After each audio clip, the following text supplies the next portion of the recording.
Кстати, мамонта же пытались клонировать. Мамонта, в котором кровь более-менее сохранилась. Как бы натурального мамонта не получится собрать, потому что нет данных об исходном генетическом материале. Его придется гибридизировать слона, чтобы у слона шерсть выросла. Да. Ну, новый сорт слона вывести просто шерстистого, но это не будет тот же самый мамонт.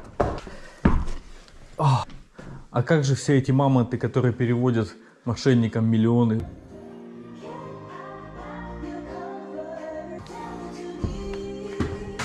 А вписывается ли сама Грета Тунберг в эту здоровую платформу? Приходит мысль в голову, что он считает, как другим лучше жить.